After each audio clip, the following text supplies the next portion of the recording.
Alors, oh, il faut que je clique sur continue. OK. Ouais, alors, bonsoir tout le monde. Je m'appelle Isabelle Leblanc. J'enseigne au Conseil scolaire francophone Centre-Nord depuis 2007. Je viens du Québec.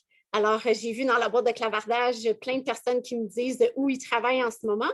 Mais si vous êtes en Alberta par adoption, moi depuis 2002, alors, si ça vous tente d'écrire dans la boîte de clavardage d'où vous venez au Québec, où sont vos origines culturelles, ça me ferait plaisir de savoir avec qui on est en train de jaser, des gens qui viennent de différentes régions, j'imagine. Ah, je vois déjà Rimouski, c'est déjà super. Alors, si vous pouvez les mettre dans le clavardage, c'est super le fun. Saint-Lambert de Lauzon, c'est dans quel pays, ça? J'ai ça m'a super surpris parce que je connais Saint-Lambert au Québec, mais Saint-Lambert de Lauzon, je n'avais jamais entendu ça. C'est super cool. C'est le fun de savoir d'où les gens viennent. Ça nous donne différentes perspectives sur ce qu'on fait. À 20 minutes de Sainte-Foy. Cool. Alors, ça doit être proche de chez ma tante. Je vais voir la prochaine fois et je vais y aller. Alors, aujourd'hui, je vous présente un site de ressources sur l'éducation physique et l'activité physique quotidienne à l'école en ce temps de pandémie. Quand j'ai commencé ça, c'est qu'en fait, à l'automne, le CPFPP avait ouvert un webinaire un après-midi après l'école pour les gens qui étaient intéressés à poursuivre des recherches sur l'éducation physique. Et quand on a commencé à faire cette discussion-là, on s'est aperçu que les gens avaient besoin de ressources, mais ils n'avaient peut-être pas le temps ni les ressources nécessaires pour trouver ces ressources-là.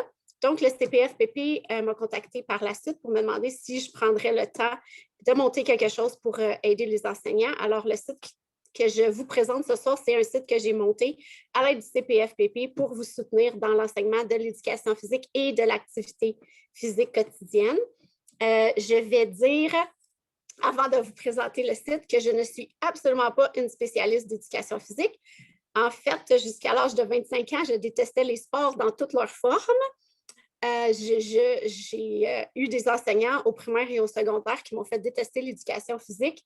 Et c'est en déménageant en Alberta, quand j'ai découvert la randonnée, le canot, tous les sports d'extérieur dans la nature, c'est là que j'ai compris que l'éducation physique, ce n'était pas nécessairement des sports d'équipe et de compétition. Alors, vous allez probablement voir un peu de cette perspective-là quand je présente les activités dans le site, parce que pour moi, toute personne devrait pouvoir trouver des choses qui leur conviennent dans l'expression de l'activité physique. Alors, j'espère que vous allez pouvoir trouver des choses qui vont vous toucher puis que vous allez pouvoir utiliser. C'est un site qui est vivant. On a commencé à mettre des choses. Il y a encore plein de choses qu'on veut mettre. On est en communication avec différentes organisations comme Everactive School, la Fédération du sport francophone de l'Alberta, qui ont d'autres choses qu'on veut ajouter sur le site. Et si vous avez des choses que vous voudriez ajouter, des coups de cœur que vous avez eus, on aimerait aussi le savoir. Alors, je pense que vous pouvez tous voir mon Jamboard parce que la question se disait d'où venez-vous et de l'écrire dans la boîte de clavardage. Dans la boîte de clavardage, en haut, il y a un lien et ça vous permet d'aller dans le Jamboard. Et ce que j'aimerais faire pour commencer, c'est de vous demander quel est votre plus grand défi dans l'enseignement de l'éducation physique en temps de pandémie. Alors, pour répondre, il suffit d'aller dans le coin ici, vous avez un pense-bête, vous cliquez dessus, il apparaît un petit autocollant, un post-it, et vous écrivez, par exemple, la distanciation, et vous pouvez même choisir la couleur de votre autocollant, c'est ma partie préférée, et vous l'enregistrez. À ce moment-là, votre pense-bête se place sur la feuille, et là, vous pouvez venir le placer et l'agrandir, même le tourner, à votre guise. Alors, si vous pouviez prendre une minute pour penser qu'est-ce qui est votre plus grand défi, et j'espère que le site va y répondre, sinon c'est quelque chose que je vais mettre définitivement sur la liste pour investiguer davantage.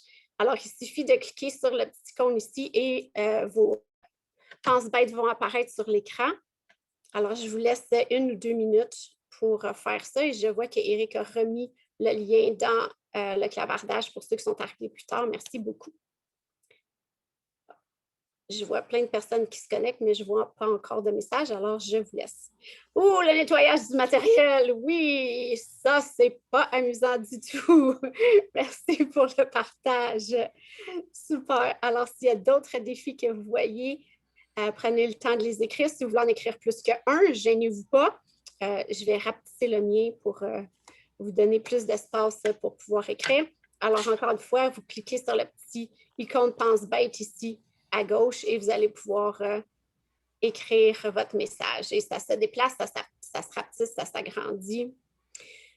Oui, les activités de plein air, surtout quand il fait froid. Là, on est chanceux, ça semble se réchauffer, mais je vais vous proposer quelques idées de différentes écoles à ce sujet-là. Le manque de matériel afin de partager, en effet, même ici à Sainte-Jeanne d'Arc, on a une super grosse école, mais malgré ça, il n'y a pas assez de choses pour partager avec tout le monde. Alors ça aussi, quelques idées qu'on va partager un peu plus tard à ce sujet-là. Je vais laisser encore 1 minute pour voir s'il y a d'autres choses que les personnes voudraient ajouter ici. Et si pendant notre discussion, vous voyez d'autres choses, vous pensez, oh, ça, c'était un problème, ou ça a été un défi, ou je ne sais pas trop quoi faire avec ça, retournez, cliquez sur le lien, retournez, ajoutez des choses, puis à la fin, on va le regarder ensemble pour voir s'il y a d'autres choses dont on devrait parler. Le manque d'espace pour les activités à l'intérieur, oui, ça, c'est définitivement un des défis majeurs cette année, c'est sûr. Alors, je vous laisse continuer d'écrire là-dedans. Ça donne déjà une bonne idée des choses qui sont les défis de pas mal tout le monde. Et là, je vais vous partager le site. Éric, si je ne me trompe pas, si je change d'écran, tout le monde va continuer de voir mon écran, j'espère. Si tu as partagé ton écran et non pas une fenêtre, oui. Ah, zut! Mais attends un peu. Est-ce que je peux faire stop sharing puis recommencer? Oui, mais essaye. Qu'est-ce que tu voulais présenter? Le site du CPFPP pour me rendre sur le site. Oui, alors ouvre un nouvel onglet, puis je vais te dire si on le voit encore. Oui, ça marche. On le voit encore? Cool! Alors, si vous faites cpfpp.ab.ca, vous allez directement aller sur le consortium francophone. Et si vous descendez la page... Oh non, c'est en haut ici à droite, excusez. Information, quand vous cliquez sur cela, vous descendez la page. Quand ça va apparaître dans quelques secondes. Et ici, vous voyez un enfant qui grimpe dans un arbre. Ça, c'est le groupe de partage en éducation physique. Vous pouvez cliquer ici pour accéder au site. Et vous allez tomber sur ce site Google Site pour les ressources en éducation physique et en activité physique en temps de pandémie. Alors, je vais passer au travers du site. Je ne vais pas faire tous les petits détails. Je vais plutôt vous montrer chaque section. Vous donner mon coup de cœur pour chaque section parce qu'en montant ce site-là, j'ai découvert des choses extraordinaires.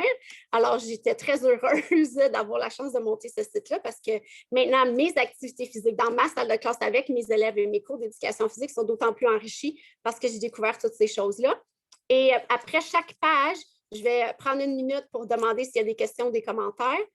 Si vous avez des idées de ressources aussi, vous pouvez les écrire soit dans la boîte de clavardage ou dans le Jamboard que je vous ai présenté. Alors, sur la première page, on explique évidemment que on a monté ce site-là à cause de la pandémie. Et ensuite, en bas, vous avez les différentes sections. Alors, on va passer par dans la classe, à l'extérieur, au gymnase, au secondaire, des jeux autochtones, un lien à la Fédération des sports de l'Alberta, en virtuel, bien sûr. J'ai eu la chance, je touche du bois, à rester à l'école depuis que ça s'est arrivé. Je n'ai pas été obligée de retourner à la maison avec mes élèves parce qu'on n'a pas eu de cas autour de nous, mais je sais qu'il y en a à qui c'est arrivé. Alors, qu'est-ce qu'on fait à la maison? Un onglet complètement sur les jeux de distanciation physique. Et là, mon ordinateur, il veut repartir. C'est pas amusant, ça. Et une section pour juste vraiment des activités physiques quotidiennes, là, tout plein de ressources que vous pouvez utiliser à ce sujet-là. Et là, Éric, ça me fait penser que ça serait peut-être le temps d'envoyer le sondage parce que j'ai oublié. Aucun problème. Alors, on voulait prendre quelques statistiques au niveau des gens qui s'étaient inscrits à la session. Normalement, j'ouvre le vote. Normalement, vous avez 2 questions. À quel niveau est-ce que vous enseignez? Et réponse multiple. Donc, si vous enseignez MS6, vous pouvez cliquer les deux. Et où enseignez-vous, francophone ou immersion? On se donne quelques instants pour remplir le sondage. Éric, est-ce que les personnes voient le résultat du sondage à mesure ou il y a juste moi qui vois ça? Toi, tu le vois et à la fin, je vais leur montrer. Ah, On partage les résultats. et alors, il y a 12 personnes sur 20 qui ont répondu, alors ça s'en vient. Oui, moi, je ne vois pas le nombre. Alors, tu me le diras, Isabelle, quand le partager. On est rendu à 15 sur 20, mais il y a aussi un décompte de 45 secondes. Là. On se laisse encore 10 secondes. D'accord. Et il y a juste 3 personnes qui n'ont pas encore répondu. Si vous avez le temps de répondre, ça serait apprécié. Sinon, ce n'est pas grave. Et alors, Éric, je peux l'arrêter? Je viens de l'arrêter. Cool. Et ensuite, partager les résultats. Voilà. Super. Alors, on voit que la majorité d'entre vous, vous êtes avec les petits. Et je comprends bien parce qu'avec les petits, ne pas toucher les choses, garder leur distance, ne pas partager le matériel, c'est tout un défi. J'enseigne en 2e année, alors j'ai une bonne idée, mais j'ai enseigné quand même de 2e à 6e année, alors j'ai vu les 4, 5, 6. Pour les élèves, pour les enseignants qui sont en 7 à 12, j'ai jamais enseigné au secondaire, mais je fais partie d'un groupe avec le ARPDC, avec le consortium de Calgary. C'est des enseignants du secondaire qui se rencontrent pour en discuter et c'est grâce à eux que j'ai plusieurs choses à vous présenter par rapport au secondaire. Et si vous voulez leur coordonner pour leur parler à eux directement parce qu'ils sont très ouverts à discuter avec d'autres personnes pour alimenter ce site-là et aussi leurs ressources à eux, n'hésitez pas à m'envoyer un courriel, puis je pourrai vous mettre en contact avec eux. Et il semble que la majorité soit aux francophones, mais il y a quand même plusieurs personnes de l'immersion. Alors, merci tout le monde d'avoir rempli ces 2 questions-là. Éric, est-ce que je peux le fermer ou c'est toi qui le fermes? C'est beau, je viens de le fermer. Cool, merci. Donc, je vais commencer avec dans la salle de classe. Alors, Désolé, c'est pas normal. C'est pas normal, quoi. Pardon? Non, c'est bon, c'est un micro qui s'est ouvert, je viens de le fermer. OK, merci. Alors, ce que j'ai remarqué, moi, personnellement, cette année, c'est que dans la salle de classe, les enfants se promènent moins parce qu'ils se déplacent moins entre les centres et les activités, et le tapis et toutes sortes de choses. Alors, j'ai dû incorporer beaucoup plus d'activités, de petites pauses d'activités quotidiennes ici et là pour leur donner la chance de bouger davantage parce que sinon, ils se jetaient eux-mêmes en bas de leur chaise. Donc, ici, c'est des sites en français qu'on a vraiment essayé de trouver pour vous soutenir là-dedans parce qu'il y en existe des tonnes en anglais, bien sûr, mais en français, c'est parfois un peu plus difficile. Alors, ça, c'est quelques-uns de ceux que j'ai trouvés et que j'ai beaucoup aimés. S'il y en a d'autres que vous connaissez puis vous voulez les mettre dans la boîte de clavardage, ça va me faire plaisir de les ajouter sur la page. Alors, Force 4 qui vient du défi de Pierre Lavoie, Wix qui est super amusant avec des vidéos pas mal drôles. Jeunes en santé, il y a 2 différentes catégories. Un qui est des étirements, puis l'autre qui est la danse.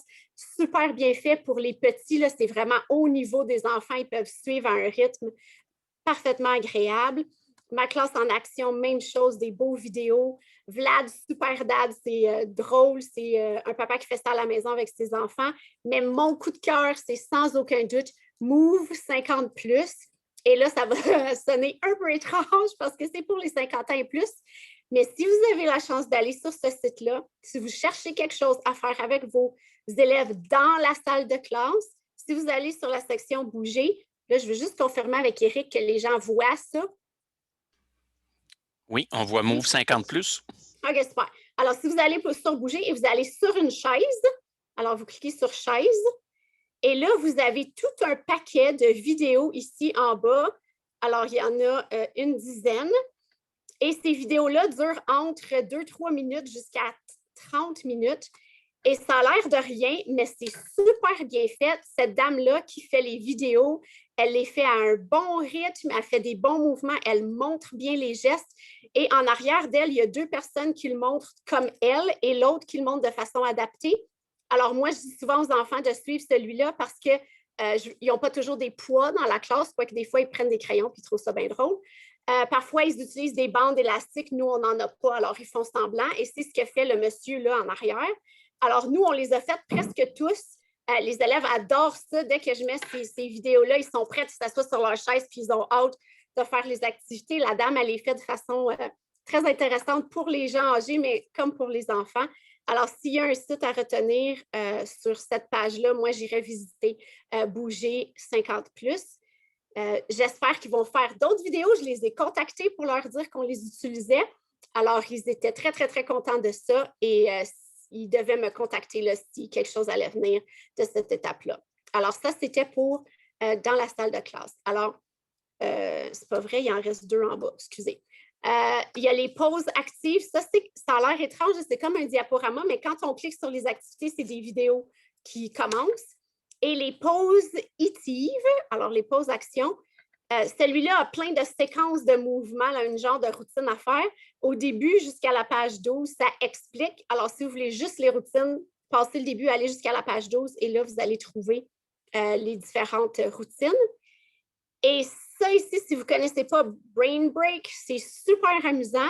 Une de mes collègues, Nathalie, qui travaille à l'école à Sainte-Jeanne d'Arc, l'a adapté en français. C'est super le fun. Les élèves cliquent sur... Là, il faut que je change de... Aïe, aïe, aïe. J'ai cliqué sur quelque chose qu'il ne fallait pas, là. Je ne sais pas où est passé mon Brain Break.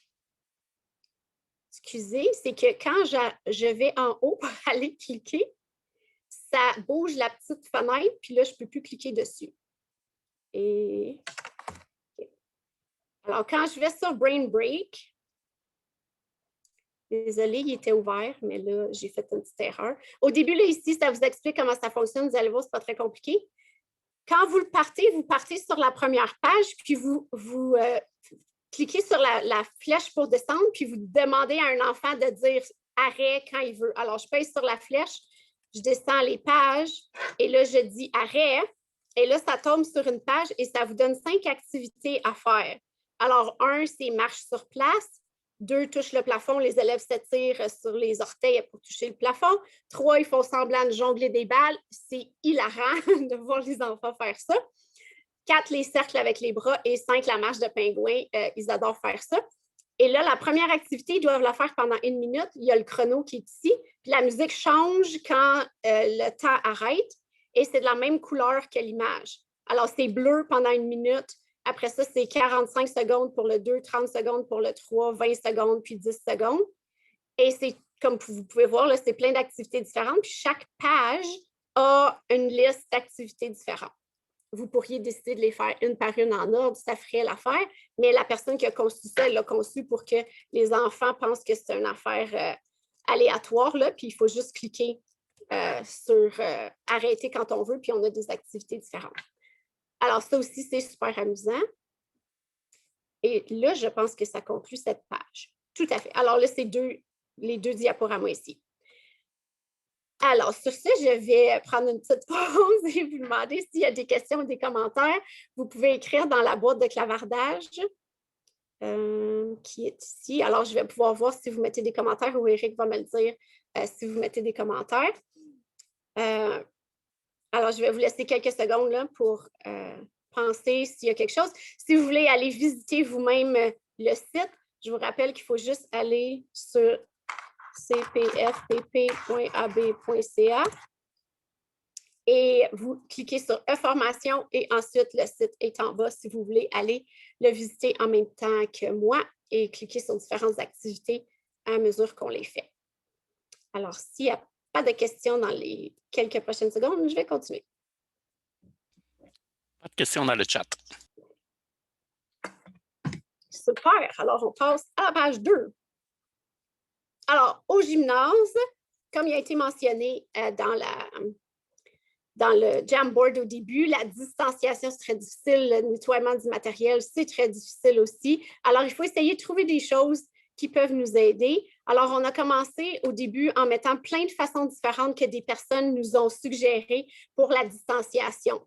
Alors, que ça soit des lignes semi-permanentes. Alors, il y a dans des écoles où ils ont pris du ruban électrique et ils ont fait des zones pour s'assurer que les enfants restaient chacun dans leur zone. Il y a des élèves, des enseignants qui utilisent des grands cerceaux. Il y a aussi les carrés de sol emboîtables qui sont pleins de couleurs, puis on peut faire un beau tapis avec ça. Quand chaque élève en a un, ça leur permet d'aller s'asseoir quelque part pour garder leur distance. Des nouilles de piscine, ça ne coûte pas grand-chose et les élèves adorent ça. Et on peut faire plein d'activités aussi avec ces nouilles-là. Beaucoup d'écoles ont décidé d'avoir un système où un matériel a été utilisé, on met dessus quand il a été utilisé, et donc il faut attendre 3 jours avant que ce matériel soit réutilisé. Ceux qui ont la chance d'avoir l'éducation physique le vendredi, vous avez un grand avantage au niveau du nettoyage du matériel. Et bien sûr, si vous avez suffisamment de matériel pour différentes activités, par exemple, une classe pourrait utiliser le hockey pendant 1 mois. Ils ont tous les bâtons et tous les balles. Après ça, une autre classe a les cerceaux, une autre classe a les cordes à danser, une autre classe. Et chaque classe a son équipement pour 1 mois. Et comme ça vous évite de relaver les choses à chaque fois. Bien sûr, ça prend une coordination dans l'école. Il y a différentes façons de le faire. Nous, à Sainte-Jeanne-d'Arc, on n'est pas allé dans cette direction-là, on est allé plutôt librement, mais il y a des écoles qui le font et que ça semble bien fonctionner. Alors, c'est quelque chose peut-être à suggérer, surtout si on retourne dans quelque chose comme ça en septembre ou peut-être après le congé du printemps, si c'est quelque chose qui vous tente. Les stations ont été suggérées et utilisées énormément. J'ai trouvé ça très difficile de trouver des images de stations faites pour les enfants en ligne. Alors, si jamais vous en avez et que vous aimeriez les partager, on apprécierait beaucoup. Sinon, on est en train de trouver là, des façons pour créer des stations qui sont déjà mises dans le gymnase, qui sont tous à 2 mètres de distance. De cette façon-là, quand les élèves passent d'une place à l'autre, vous savez qu'ils gardent leur distance. Ça leur donne aussi un point de repère pour être capable de trouver où ils doivent aller sans passer dans le chemin des autres ou d'être trop près des autres élèves. Les courses à obstacles aussi installées pour une semaine où tout est placé. Tout ce qu'on a besoin de faire, c'est s'assurer qu'il y a le minimum de choses qui sont touchées par les enfants.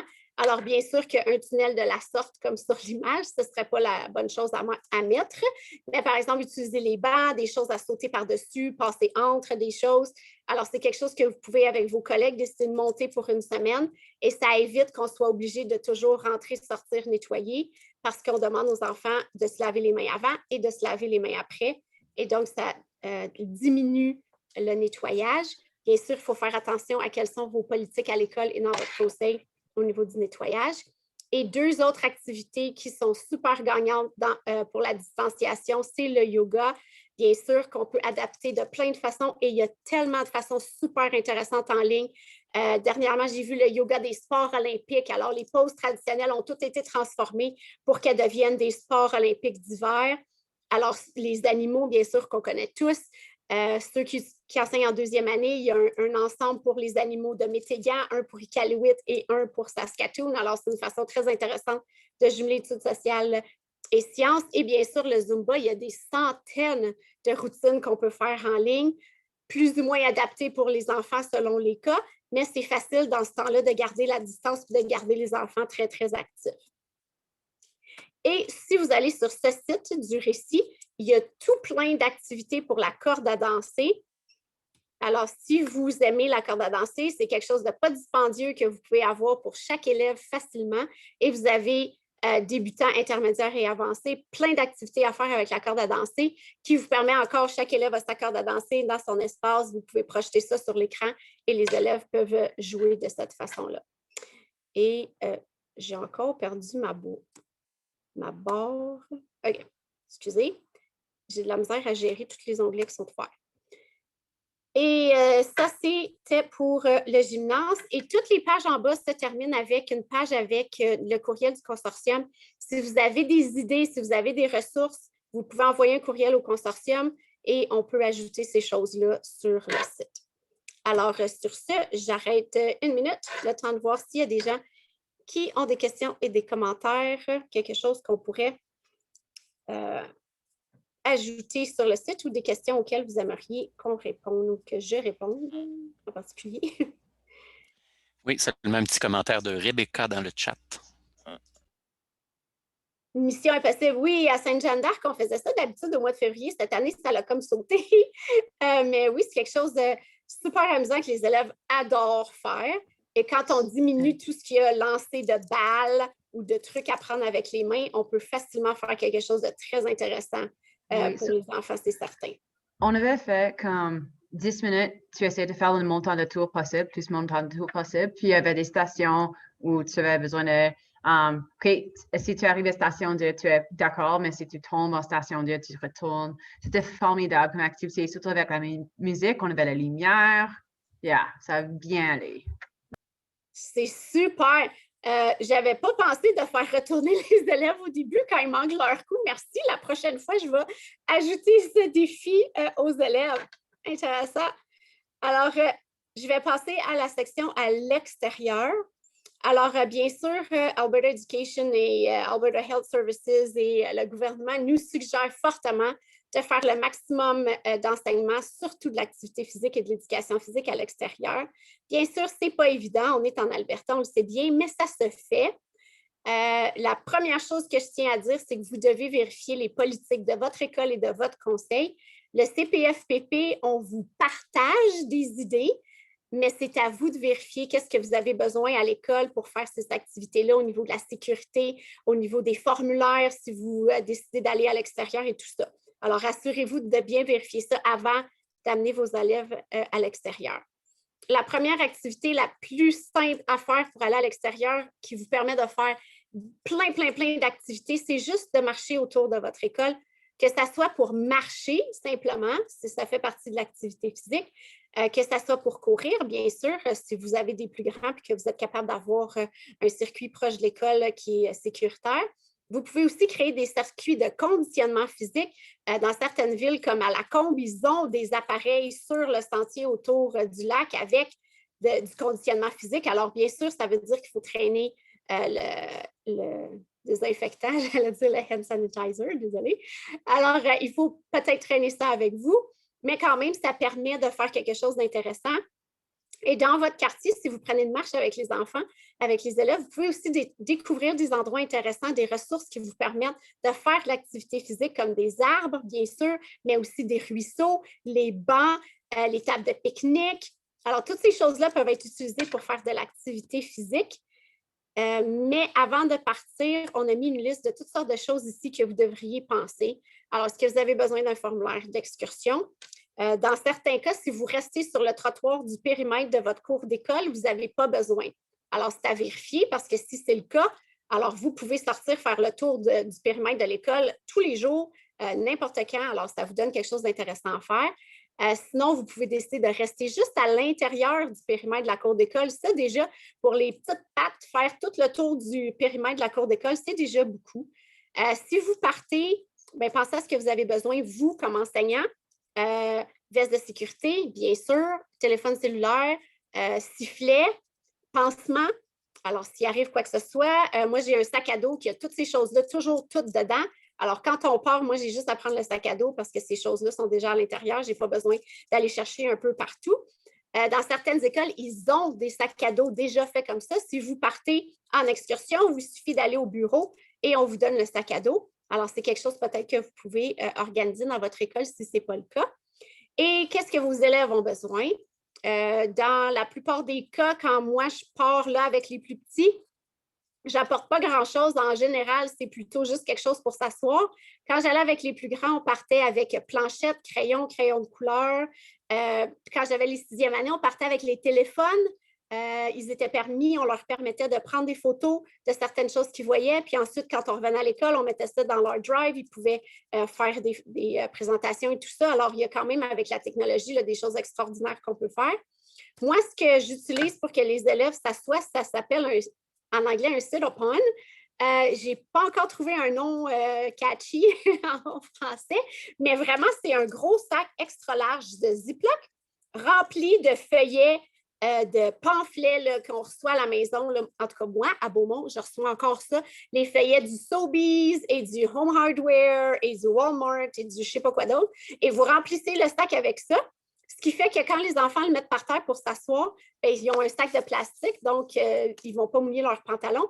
Et avec le journal et des feuillets, bien, ça crée un peu d'isolation entre le froid, comme dans ce temps-ci, où c'est tout glacé par terre. Bien, au moins, il y a un petit quelque chose entre eux puis la glace. Donc, ça fait qu'ils peuvent rester assis plus longtemps parce que la raison numéro 1 qui fait que les enseignants ne vont pas dehors avec leurs élèves, c'est que les élèves sont inconfortables. Et donc, si on peut trouver des petites choses comme ça qui fait que les enfants sont plus confortables, c'est plus facile d'y aller. Moi, j'ai aussi un sac plein de petits gants. Là, vous savez, les petits gants à 1$ là, au Dollarama. J'en ai un sac plein parce que quand on va dehors, qu'on reste longtemps, parfois, ils partent, ils n'ont pas leur mitaine, ils trouvent qu'il fait beau, puis ça va bien. Puis là, 15 minutes plus tard, ils ont les doigts gelés. Alors ça, c'est quelque chose que je traîne partout. Et des chaussettes. J'ai aussi des chaussettes dans mon sac à dos parce que les petits pieds gelés, ce n'est pas amusant du tout. Alors, j'en apporte toujours au cas où ça arriverait. Si vous décidez de prendre une marche, eh bien, vous avez plein d'options, comme on a parlé. Là, ça peut être juste marcher, mais ça peut être courir. Ça peut être quelque chose que vous faites juste une fois. Vous prenez une marche, vous découvrez le quartier, c'est super, mais vous pouvez aussi décider de faire ça à tous les mois, par exemple, pour observer les saisons en première année, le cycle de l'eau en deuxième année, on voit la neige, la glace, alors le chaud et le froid. Vous pouvez décider de le faire en éducation physique et avoir des objectifs. Alors, on va courir telle distance ou on va sauter cette partie-là ou on va faire du conditionnement ici. Alors, vous pouvez vous bâtir quelque chose de très robuste juste en allant à l'extérieur, en marchant sur le périmètre de votre cours d'école. Le jeu risqué à l'extérieur, c'est quelque chose qui est de plus en plus commun. On en parle énormément depuis quelques années déjà. Un article très intéressant que vous pouvez cliquer là, sur ce site-là pour en apprendre davantage. Moi, j'y crois sincèrement. J'ai suivi une formation avec Everactive School d'1 semaine en été et 1 semaine en hiver. Alors, j'ai appris beaucoup de trucs, plein de choses intéressantes à faire. Je vous partage 2 de mes préférés, grimper dans les arbres et jouer à la cachette. Grimper dans les arbres, tout ce que les recherches disent à ce sujet-là au sujet des enfants, c'est qu'à peu près 95 à 99% des enfants ne vont pas monter plus haut que ce qu'ils savent qu'ils sont capables de faire. Et pour l'avoir fait depuis les 6-7 dernières années, c'est effectivement ce que j'ai remarqué. J'ai jamais eu un enfant qui est resté pris, là je touche du bois, mais qui est resté pris dans un arbre parce qu'il était allé trop haut ou un enfant qui avait trop peur de descendre ou un enfant qui s'est blessé en montant dans un arbre. Bien sûr que des accidents peuvent arriver, mais quand on en discute avec les élèves, qu'on leur parle du risque et qu'on leur permet de faire des risques, ils sont de plus en plus habiles à évaluer les risques qu'ils sont capables de prendre et donc ils peuvent monter peut-être un peu plus haut, une branche à la fois. On peut se donner des objectifs de choses qu'on veut monter. Bien sûr, il faut discuter avec les enfants dans quelle sorte d'arbre on grimpe. Il faut vérifier aux alentours et tout ça. Ça, c'est des choses qu'il faut faire, vous, comme enseignant, avant de permettre aux enfants de monter dans les arbres. L'idéal, c'est de vous trouver un parc, un endroit où il y a des arbres matures. Bien sûr, les épinettes, ça se monte beaucoup mieux que les peupliers qui ont les branches à 6 pieds dans les airs. Mais il faut aussi savoir que c'est souvent inconfortable pour les enfants, les aiguilles, les égratignures et tout ça. Alors, il faut avoir toute cette discussion-là avant de faire quelque chose comme ça. Et jouer à la cachette. Mais si vous avez la chance d'avoir une place où il y a plein d'arbres et que les enfants peuvent se cacher derrière, s'il y a des buissons et toutes sortes de choses comme ça, c'est extraordinaire pour les enfants. Puis on peut utiliser plein de mouvements différents plutôt que juste courir pour jouer le jeu. Et bien sûr, il faut s'assurer que c'est une zone qui est sécuritaire, donc que vous connaissez le périmètre, que vous savez s'il y a des rues ou des allées ou des choses comme ça qui connectent avec l'endroit pour s'assurer que vos élèves sont en sécurité. Et ça encore, c'est à vérifier avec les politiques de votre école et de votre conseil scolaire. Et bonne question, Isabelle. Oui? De la part de Yannick, est-il conseillé d'avoir l'approbation des parents avant de faire certaines activités avec les enfants?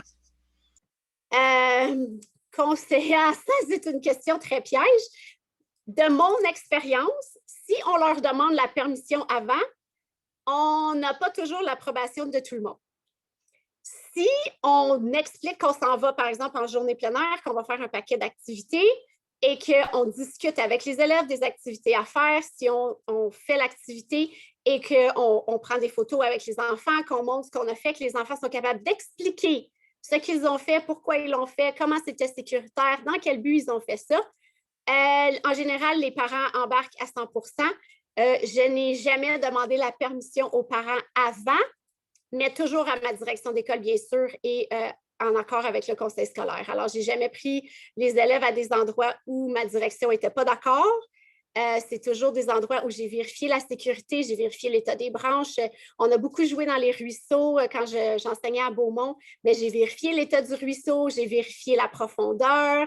Alors, toutes ces choses-là, c'est vraiment des choses qu'il faut faire en amont parce qu'il faut que, comme enseignant, vous soyez capable d'expliquer, de justifier.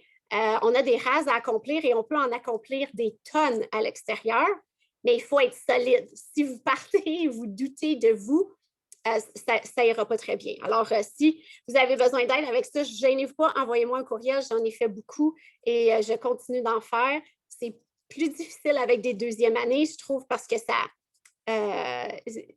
au niveau des attentes, au niveau du comportement, de la sécurité, de suivre le groupe, ils n'ont pas tous acquis ça encore dans le cas de mon groupe à moi. Mais dans les années passées, je l'ai fait avec les 3, 4, 5, 6 et ça a été toujours des expériences extraordinaires. Même quand quelqu'un est tombé au travers de la glace et a rempli ses bottes de caoutchouc d'eau complètement gelée, on a quand même trouvé une façon de s'amuser. Mais soyez certains de ce que vous faites avant de partir. J'ai vu d'autres trucs d'allumer dans le clavardage. Là, Éric, je ne sais pas si tu as des commentaires ou des questions. Non, et uniquement un merci. Ah, OK. Et là, pour la chasse au trésor, on en a trouvé des centaines en anglais, beaucoup moins en français, mais on vous en a trouvé quelques-unes qui sont super intéressantes. Qu'est-ce que tu entends? C'est quelque chose à laquelle je n'avais jamais pensé avant. Quand je faisais des chasses au trésor, c'était toujours des objets à trouver. Et là, j'en ai trouvé une que c'était des trucs à écouter. Alors, c'est adorable. C'est sûr que c'est plus approprié pour les petits, mais pour les plus grands, on peut le modifier. Alors, on part pour une marche et on écoute. Et on voit est-ce qu'on entend un chien, est-ce qu'on entend des oiseaux, est-ce qu'on entend des voitures. Et si vous reprenez l'activité à différentes saisons, et là, vous pouvez voir avec les élèves, oui, on va entendre des insectes à certaines saisons, peut-être moins à d'autres. Alors ça, c'était vraiment amusant à faire. Ce qui m'a amené plus tard, bien sûr, à développer les autres sons. Alors, on a essayé de sentir des choses, de toucher différentes choses. Alors, c'est une activité très amusante. La marche folle, j'ai eu des problèmes avec le document. Dès que je vais pouvoir le remettre, je vais le mettre. Mais c'est pour vous aider à ne pas faire que votre marche soit toujours juste on marche autour du carré. Mais là, c'est on évite les lignes, on saute comme des crapauds, on saute comme des kangourous, on marche comme des pingouins. Alors, toutes sortes de façons amusantes de rendre cette marche-là plus divertissante. La chasse au trésor en image, c'est une chasse au trésor en image. Alors, pour les petits, vous avez juste à cocher ce qu'ils voient. Et l'autre, ici, c'est plus pour les grands, parce que celle-ci, ce n'est que du vocabulaire. Alors là, on a beaucoup, beaucoup de mots. Ça permet bien sûr de travailler les mots en français. Il y a vraiment des choses très agréables. Et eux, ils suggèrent que ça soit une chasse au trésor à photos.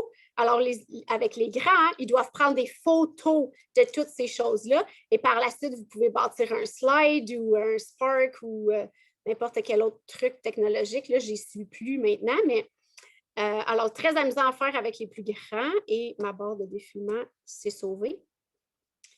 Et même chose à l'extérieur avec les stations, je suis en train d'en faire avec mes élèves, ce n'est pas tout à fait prêt, mais on a fait des activités différentes que les élèves peuvent faire dans la cour d'école. Alors, par exemple, on a 2 tables de pique-nique. Alors, qu'est-ce que les élèves peuvent faire là? Bien, ils peuvent sauter en bas de la table de pique-nique, ils peuvent sauter sur la table de pique-nique, ils peuvent aller autour de la table de pique-nique. Alors, toutes sortes d'affaires comme ça que vous pouvez faire. Si à votre école, vous avez la chance de pouvoir mettre ces stations-là plastifiées à l'extérieur, comme ça, quand les gens sortent, bien, ils n'ont pas besoin de se demander « Ah, mon Dieu, qu'est-ce que je fais dehors? » Bien, il y a déjà des choses d'installer dans votre cour d'école. Alors, bien sûr, là, je vous parle encore de quelque chose de collectif qu'il faudrait que l'école fasse ensemble, mais on est dans une situation particulière où il faut parfois qu'on se mette tout ensemble et qu'on décide de faire des choses pour s'entraider. Alors ça pourrait être une belle activité. Lien par rapport à l'enseignement à l'extérieur. Alors, enseigner dehors, le carrefour d'éducation, c'est ça le site que vous ne connaissez pas, c'est merveilleux pour toutes les ressources du monde. Il y a plein de sites de documents que vous pouvez voir sur l'éducation à l'extérieur. La nature comme salle de classe de David Suzuki, c'est merveilleux. Et l'extérieur, un terrain de jeu complet, c'est aussi un autre document pour vous donner des idées pour aller à l'extérieur. Alors, j'arrête sur ça et si vous avez des questions ou des commentaires, c'est le temps de les partager.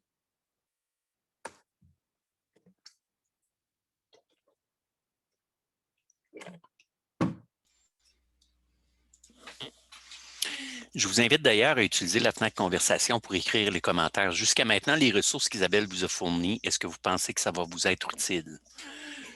Donc, n'hésitez pas. Le consortium, on est là pour vous appuyer. Donc, c'est très important d'avoir votre rétroaction. Oui, sur celles que vous allez utiliser et sur ce que vous aimeriez de plus. Alors, s'il y a des choses que vous avez pensé, « Ah, ça serait le fun si on avait ça », mettez-le, parce que moi, je continue de travailler sur ce projet-là encore pour quelques mois. Alors, si vous avez des idées, gênez-vous pas, on veut les prendre. Et si vous avez des questions aussi, gênez-vous pas, bien sûr, on est là pour ça. Jusqu'à maintenant, 2 personnes ont répondu oui. Cool. Jusqu'à maintenant, ça semble aller, Isabelle. Alors, je te laisse poursuivre. Super. Alors, Isabelle, as-tu fait un lien au programme d'études pour voir, juste à quelque part, là, peut-être? Comme ça, les gens peuvent rapidement regarder le programme d'études, puis qu'est-ce que tu as comme idée, là? Je pense qu'il est dans la dernière section ou dans la première. Attends un peu, je ne me souviens pas si je l'ai mis. Ici, il est sur la première page. Alors, si vous cliquez sur le lien de Alberta Education sur la première page, ça vous envoie au programme d'éducation physique.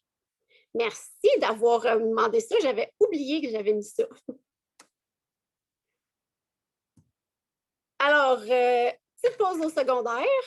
Alors, comme je disais au début, là, je ne suis absolument pas experte d'éducation physique, surtout pas de sport au secondaire.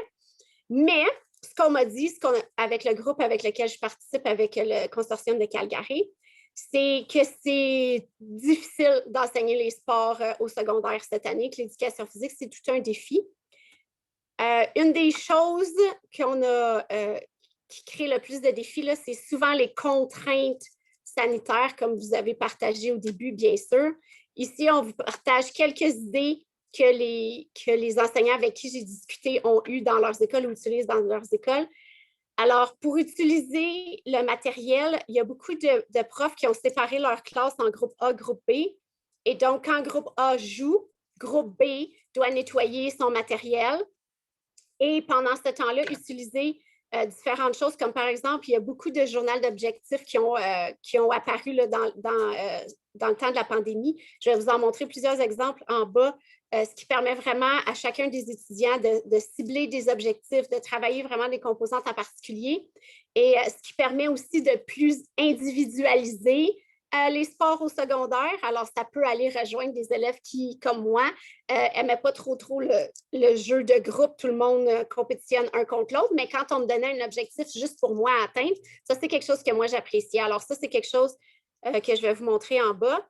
Bien sûr, ça revient à faire des recherches sur les sports, sur des athlètes, sur les règles du jeu. Et dernièrement, la dernière rencontre, une activité qui a ressorti que plusieurs groupes ont aimé, et ça fait partie des objectifs du programme d'études dès la 4e année, je pense, d'adapter des sports. Alors, par exemple, prendre le basketball et le modifier. Et là, on a une situation extraordinaire pour adapter plein de sports pour la distanciation physique. Alors, c'est super facile d'aller mettre ça dans votre programme d'études et d'aller dire, OK, bien, d'habitude, on doit mélanger, disons, 2 sports ensemble pour créer quelque chose. Bien là, cette année, on va prendre ce sport-là puis on va essayer de l'adapter pour voir comment on le joue pour bien respecter la distanciation physique. Je déteste ce mot. Et l'autre chose qu'on parle beaucoup, c'est le conditionnement physique avec des stations, des choice boards ou des bingo. Choice board, on l'a appelé tableau de choix. Je ne sais pas si c'est le meilleur choix, mais c'est un genre de version de bingo, mais pas aussi enfantin que le bingo pour les plus grands. Alors, plutôt que de devoir faire un tic-tac-toe, des lignes dans le bingo, c'est plutôt d'avoir différentes catégories de choses et les étudiants doivent faire ces différentes choses-là, mais c'est eux qui choisissent parmi tout ça. Alors, j'ai quelques exemples aussi plus bas. Alors, on revient sur l'extérieur, là. Les grands, vous êtes chanceux, les élèves peuvent transporter du matériel facilement, beaucoup plus que les petits où c'est nous, les enseignants, qui devons tout transporter. Je vous suggère, si vous avez à l'école une brouette, si vous avez une école qui a du jardinage ou si vous en avez une à la maison que vous n'utilisez pas, là, une brouette, c'est une des choses les plus faciles pour mettre du matériel dedans.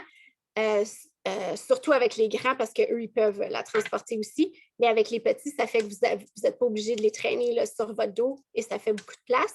Les stations à l'extérieur, eh bien là, les grands peuvent aussi construire ces stations-là. Ils peuvent les monter, les inventer eux-mêmes. Alors là, vous vous trouvez à partager un peu la tâche avec les étudiants, ce qui fait bien sûr que ça fait qu'eux se sentent plus engagés et ça fait que ça diminue un petit peu le travail ou ça change un peu le travail. Ça vous permet aussi peut-être de faire quelque chose avec les profs de langue, de français ou de mathématiques pour essayer de trouver quelque chose où ils doivent expliquer les stations, écrire les règles et tout ça. Et pour le journal, bien là, ici, je vous ai mis plein d'exemples qu'on a trouvés. Ils sont vraiment tous différents, ces exemples-là. Donc, c'est vraiment d'aller les voir, de voir s'il y a quelque chose qui irait avec votre style, quelque chose qui irait avec ce qui vous reste à faire en éducation physique. Il y en a que c'est vraiment juste qu'est-ce que tu as fait aujourd'hui. Il y en a d'autres, celui-là, le deuxième, qui est vraiment précis sur un entraînement. Par exemple, si des élèves font de la course, comment tu te sentais avant, qu'est-ce que tu as fait, comment tu te sens maintenant, qu'est-ce que tu vas améliorer la prochaine fois. Alors, c'est vraiment plus centré sur l'entraînement. Ici, c'est déjà fait avec des activités et les élèves doivent colorier s'ils les ont fait ou pas. Et les autres ici, c'est deux autres façons différentes là, de faire le suivi. La majorité, ce sont des PDF. Alors, vous pouvez les insérer dans Google Drive, ça va se transformer en Google Doc et vous allez pouvoir les adapter si vous ne voulez pas les utiliser exactement comme ça. Juste faire attention quand vous utilisez les documents d'ailleurs, de garder la note en bas de page ou quelque chose qui dit d'où ça vient. C'est toujours apprécié pour les gens qui prennent le temps de créer des choses qu'on utilise. Le défi conditionnement physique, ça a fait fureur dans plein d'écoles, surtout de avril à juin l'année passée. Il y en a qui continuent de le faire cette année en utilisant TikTok surtout, mais aussi le réseau de l'école. Au secondaire, je n'ai pas trop compris, mais il y a un truc où vous pouvez avoir les notes des élèves. Là, il y a une genre de plateforme là, où les élèves vont, les étudiants vont. Et là, il y a des écoles qui publient, par exemple, des vidéos de trick shot. Alors, par exemple, un enseignant qui est super bon au soccer se filme en train de faire un truc que lui est capable de faire. Et là, la vidéo est postée dans la plateforme et les élèves peuvent voir cette vidéo-là et essayer eux-mêmes de faire le truc ou de proposer d'autres trucs aux autres élèves. Alors, ça crée cette communauté-là pour essayer d'avoir les élèves ensemble, pour essayer de faire des choses, puis surtout pour essayer de faire que les activités qu'ils font à l'extérieur de l'école comptent aussi dans cette activité physique-là. On en a grandement besoin d'être actifs dans la pandémie. Alors, ça leur donne une option pour pouvoir faire ça.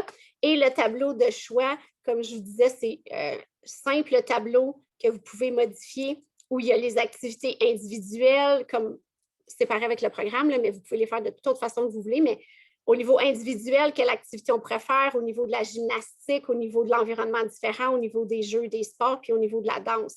Alors, vous pouvez créer un tableau où vos étudiants devront choisir une chose dans chacune de ces choses-là, où ils doivent choisir 2 sports, une activité, et ça permet de faire des choses un petit peu à l'extérieur de l'école et de continuer d'avoir les étudiants actifs. Et c'était ça pour le secondaire. Si les enseignants du secondaire, là, je pense que vous étiez 5 ou 6 d'après le sondage, s'il y a des choses que vous aimeriez ajouter, si vous avez des questions, si vous connaissez des personnes ou des ressources, gênez-vous pas de nous les partager pour qu'on puisse ajouter des choses sur cette page-là. Et sinon, s'il y a des questions, commentaires sur cette page, je vais les prendre maintenant, puis ensuite, je vais passer à l'autre.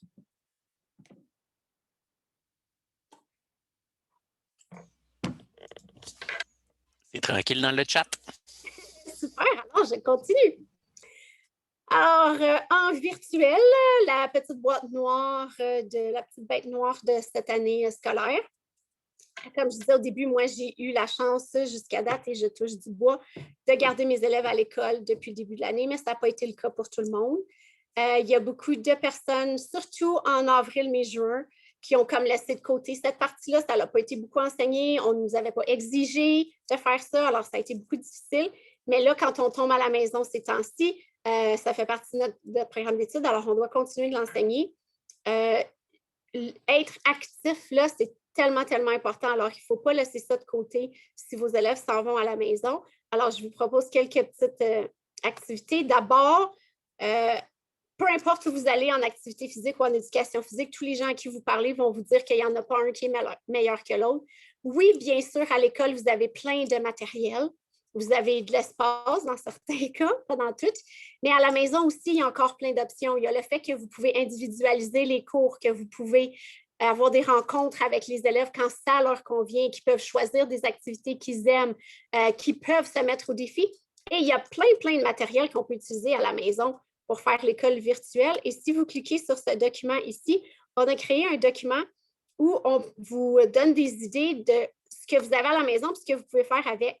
Alors, par exemple, si vous avez des escaliers à la maison, là, je dois vous dire que mon mari est anglophone et c'est un entraîneur de gymnastique. Alors, il y a plein de mots là, qui sont en anglais, je ne les connais pas en français. On travaille pour en traduire ici et là en montant le site, là, mais il reste quand même qu'il y a beaucoup de choses à traduire.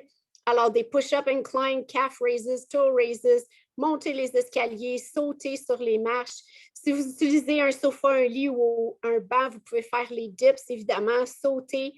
Toutes sortes de différents sauts, là, les sauts étoiles, les sauts groupés, les demi-tours, ça fait toute partie de nos programmes d'études. Alors, il suffit de trouver quelque chose de solide là, duquel les élèves peuvent sauter. Si vous avez des livres, vous pouvez utiliser les livres pour plein de choses, oui, comme des poids, mais aussi, par exemple, comme si vous faites des push-ups, vous pouvez mettre les livres par terre et monter avec vos mains, descendre sur les push-ups, ça ajoute un défi. Pour les poids, vous pouvez utiliser bien sûr des boîtes de conserve si vous n'avez pas de poids à la maison.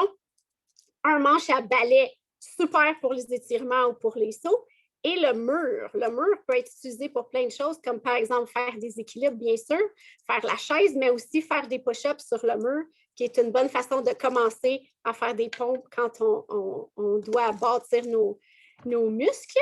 Alors, ça, c'est plein d'idées. Si vous avez l'école à la maison, que vous ne savez pas trop quoi faire comme conditionnement physique, ça, c'est des choses que vous pouvez utiliser. Les autres choses qu'on a beaucoup utilisées en ligne, c'est toutes sortes de bingo. Il y en existe plein. Pour les petits, où c'est des images. Canadian Parents for French en ont un super beau truc à faire à la maison. Le bingo de la prof d'éduc. Si vous ne connaissez pas la prof d'éduc, ça, c'est mon coup de cœur monumental pour cette recherche de site que j'ai trouvé. Je vais vous montrer dans quelques secondes. Le bingo de la chaise. Alors, toutes plein d'activités que vous pouvez faire assis sur une chaise. Alors, le bingo de la prof d'éduc, c'est un site.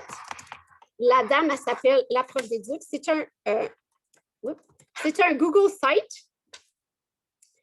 Et si vous allez ici à batterie sur chaise, vous allez avoir plein de vidéos super amusantes où les élèves ont juste besoin de 2 bâtons. Moi, je leur fais utiliser 2 feutres, pas des crayons de bois, parce que quand tu les cognes ensemble, je pense que ça casse la mine à l'intérieur. Je ne sais pas si c'est un mythe ou si c'est vrai, mais je leur dis ça tout le temps.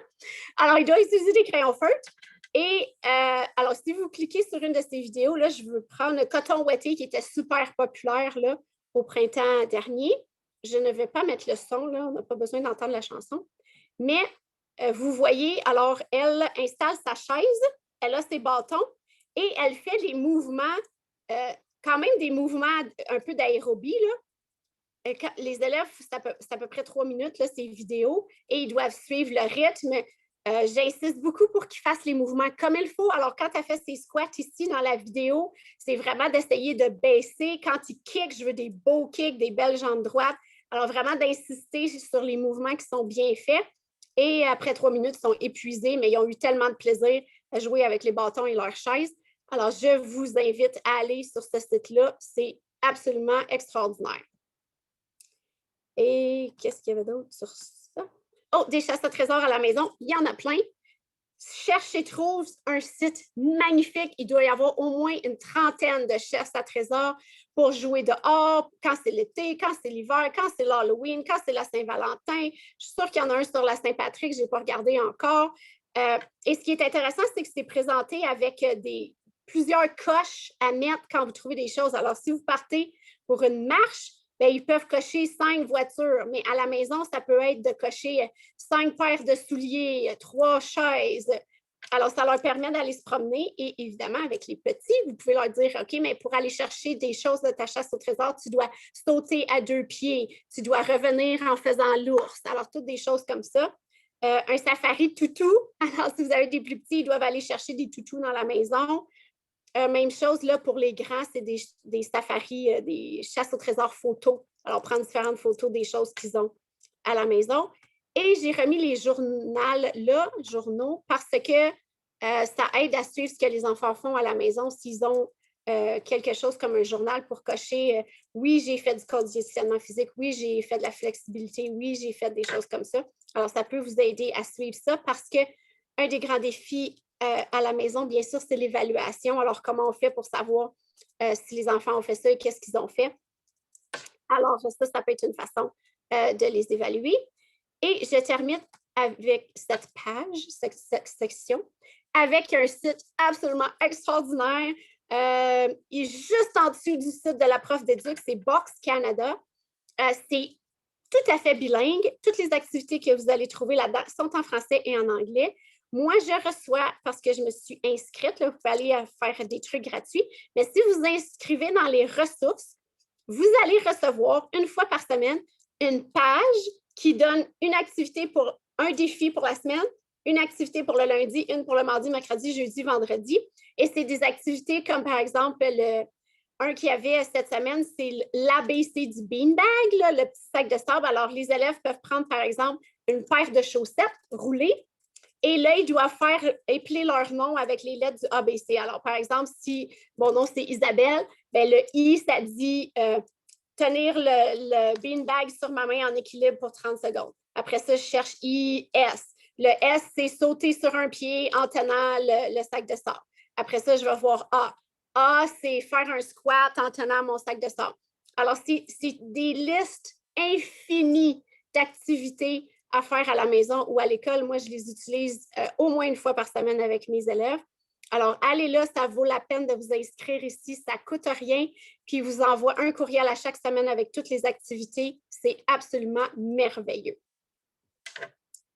Et c'est la fin de cette... Oh non, l'évaluation, ben, j'en ai déjà parlé. Là. Si vous utilisez Google Form ou Flipgrid ou Padlet ou Spark Education, où il y a tellement de façons qu'on peut utiliser aujourd'hui pour évaluer en ligne ou à l'école, en fait. Et sur ça, je prends une pause et s'il y a des questions ou des commentaires, et je vais passer à l'autre section après.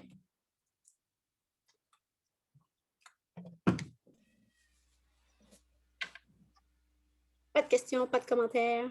Toujours tranquille. Et il faut que je déplace ça parce que je ne peux pas cliquer sur mes affaires. Prochaine section, c'est un de mes... des choses importantes pour moi depuis quelques années, là, les jeux autochtones et culturels. On sait avec la réconciliation, c'est super important. J'ai été en contact dans les dernières années là, avec des gens de ce milieu-là, puis ça m'a vraiment touchée. J'ai découvert beaucoup de choses en proximité avec ces gens-là. Et une chose extraordinaire des jeux autochtones, de beaucoup de jeux autochtones, c'est qu'ils peuvent se faire presque sans matériel et avec distanciation sociale, parce qu'il y a beaucoup de jeux qui sont à propos de devenir meilleur comme personne. Alors, justement, la semaine dernière, je suivais une session du Congrès national d'éducation physique et santé Canada et une dame autochtone expliquait que pour eux, les sports, ça n'a jamais été compétitif. À l'origine, pour eux, les sports, c'était vraiment une occasion d'apprendre des connaissances, des habiletés qu'ils allaient utiliser plus tard dans la chasse ou dans la pêche. Alors, elle nous parlait d'activités pour pratiquer le lancer du harpon ou cette pêche où on lance un filet et on attrape un paquet de poissons. C'est super lourd à lever ces filets-là. Alors, ils avaient des jeux pour pratiquer ça. Et elle nous disait que c'est très colonialiste, cette idée de faire des compétitions sportives. Elle nous disait que même quand ils jouaient à la crosse il y a très, très longtemps, c'était pas dans le but de compétitionner, c'était vraiment dans le but de courir plus vite, de pouvoir se cacher des personnes de l'autre équipe pour être capable de compter des points, dans le but de se pratiquer pour la chasse. Alors, les jeux étaient vraiment dans une optique différente. Bien sûr, c'est une perspective d'une personne, là, mais ça m'a vraiment touché cette chose-là. Donc, depuis plusieurs années, j'essaie d'intégrer les jeux autochtones ici et là, partout dans mon enseignement. Je veux commencer en disant que les photos ne sont pas des enfants d'Autochtones à 100%. On cherche des photos. pour mettre sur cette page-là parce que c'est plus difficile à trouver. Les descriptions et les jeux et les noms de jeux viennent de moi. C'est très difficile de trouver les noms en français pour beaucoup de ces jeux-là. Alors, j'ai essayé de les expliquer du mieux que je pouvais, mais j'ai contacté quelques personnes que j'aimerais qui puissent m'aider à faire des petites vidéos pour montrer chacun de ces jeux-là en français parce que j'ai trouvé des vidéos en anglais pour chacun de ces jeux-là, mais les trouver en français, c'est toute une autre affaire. Donc, bref, un premier jeu que les enfants adorent, c'est crier et courir. Tout le monde passe sur la même ligne de départ et ils doivent courir en criant et arrêter de courir lorsqu'ils ne sont plus capables de crier. Alors, c'est absolument merveilleux de faire ça à l'extérieur. Vous pouvez les distancier au maximum à ce moment-là et ça fait pas mal aux oreilles de personnes et eux, ils adorent. 3 grands pas aussi, c'est un jeu super amusant où les élèves partent tous à une ligne de départ et ils doivent faire 3 grands pas en sautant droite, gauche, droite. Et le 4e, ils doivent sauter à 2 pieds le plus loin possible. Et ce qu'on m'expliquait, c'était un jeu qu'on travaillait pour sauter sur la banquise. Alors, quand on passait d'un morceau de glace à l'autre pour aller sauter, c'était un jeu qu'on utilisait pour pratiquer cet équilibre-là et d'être capable de faire ça rapidement pour ne pas tomber à l'eau entre les morceaux. Genoux à pied, on se place à genoux et on doit vraiment juste se donner un élan et se lever sur ses 2 pieds. Je ne peux plus faire cela, mais mes élèves peuvent le faire et ils adorent. Les jeux de coups de pied, il y en a plein. Il suffit juste d'avoir un petit objet là, dans leurs mains qu'un autre élève peut tenir. Je suggère quelque chose en caoutchouc, comme ces espèces de vieux poulets laids qu'on a dans nos salles d'entrepôt d'éducation physique, là, parce que comme ça, c'est facile à nettoyer parce que c'est en caoutchouc. Alors, un élève le tient et il y a 3 façons différentes de faire le coup de pied. Alors, soit avec une main, un pied qui doivent toucher par terre. Il y en a que c'est juste un pied. Il y en a que c'est juste une main qui doit toucher par terre. Il y en a qu'il faut sauter les 2 pieds en même temps. Alors, c'est pas évident à comprendre avec les trucs que j'ai écrits, mais quand je vais avoir des vidéos, vous allez comprendre, c'est extraordinaire. Sinon, cherchez-les en anglais. C'est absolument sidérant tout ce qu'on peut trouver à ce niveau-là. La planche sautante, c'est comme quand on est dans une position de push-up sur les points et on doit sauter en restant sur nos points et en avançant. Alors, ça aussi, c'est distanciation sociale, pas de matériel. Alors, c'est vraiment super.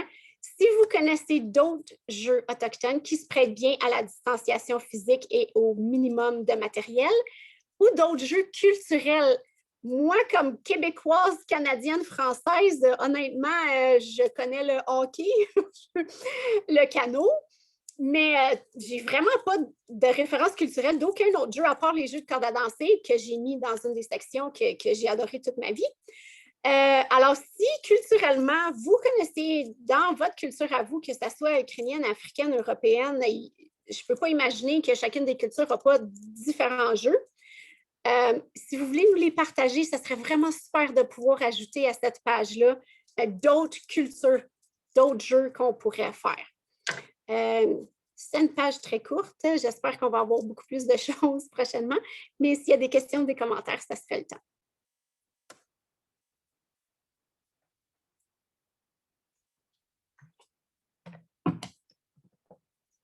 OK, super cool. J'espère que je n'ai pas endormi tout le monde et que vous êtes juste en train de bien écouter.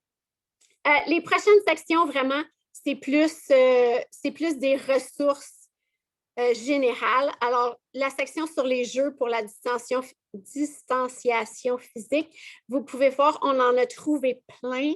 Tous les documents que vous allez trouver là, tous ces jeux-là, ce sont des gens qui ont soit adapté des jeux pour la distanciation physique ou qui ont créé des jeux pour la distanciation physique. Alors, si vous ne savez pas quoi faire, moi, ce site que j'ai bâti, il est dans mes onglets favoris et quand je fais ma planif pour aller au gymnase, je clique sur la section, j'ouvre un document, je cherche un jeu. Ah, oui, celui-là, ça parle de courir, sauter, arrêter, parfait, je prends celui-là. Alors, il y en a vraiment là une liste infinie, c'est extraordinaire. La dernière section, qui est la ressource sur l'activité physique en général, ça, c'est vraiment pas avec la distanciation, mais il y a tellement d'affaires extraordinaires là-dedans aussi si vous manquez d'idées. Tout un paquet de sites. Si vous ne connaissez pas Ophéa et Atelier, le site Atelier d'Ontario, 2 sites extraordinaires absolument à visiter sur l'activité physique. Ils ont plein de choses, pas exclusivement par rapport à la distanciation physique, mais ils en ont quand même. La Fédération du sport francophone, pour ceux qui connaissent, ils sont là pour nous épauler. Ils nous le disent encore et encore. Ils voulaient qu'ils soient intégrés à notre site parce qu'ils veulent nous rappeler que si on a besoin de ressources, on cherche des choses, qu'on a besoin de quelque chose en particulier, que ça soit du matériel ou que ça soit des vidéos, d'autres choses, ils sont là, on peut communiquer avec eux. Ils ont le projet Les bons réflexes de Mouflex, si vous ne connaissez pas, ça vaut la peine. Et ils ont plein de concours sur leur site qui peuvent aider à faire des activités physiques avec vos élèves. Il y avait la marche hivernale là, qui était récemment, mais il y a le défi 31 jours qui est en ce moment. Il y a le défi des mannequins sportifs qui est très intéressant. Et ils ont aussi une chaîne YouTube avec toutes les vidéos qu'ils ont faites au printemps dernier pendant qu'on faisait l'école à la maison. Et il me reste à ajouter ça dans la section ici, mais si vous allez sur leur chaîne YouTube, ils ont plein de super beaux vidéos aussi. Et je vais finir avec la méditation et la présence attentive parce qu'on sait qu'en ce moment, autant pour les adultes que pour les enfants, c'est un temps extrêmement difficile. On sait qu'il y a énormément de stress, d'anxiété, de toutes sortes d'affaires là, que les enfants doivent gérer, que les enseignants doivent gérer, qui sont très difficiles. Et une façon d'aider avec ça, on le sait, c'est de prendre le temps de se recentrer sur nous-mêmes. La méditation, la présence attentive, ça peut être utilisé très facilement comme activité de récupération dans vos périodes d'éducation physique. Alors, je vous partage 2 ressources très intéressantes. Papa Positive, si vous allez sur ce site-là, il y a des douzaines, je pense vingtaine même de liens, de plein de petites activités de méditation que vous pouvez aller chercher, qui sont adaptées pour les enfants. Et bien sûr, avec le Centre Nord, on a le projet Espoir. Au Franco-Sud, ils ont le programme appartenance.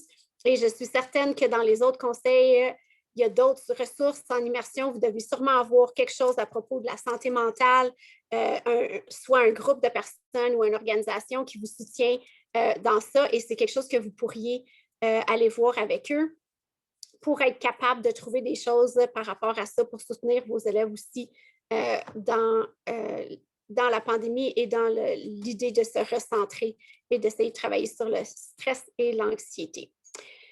Et sur ce, j'ai passé au travers de tous les onglets. Alors, je vais revenir sur la page principale.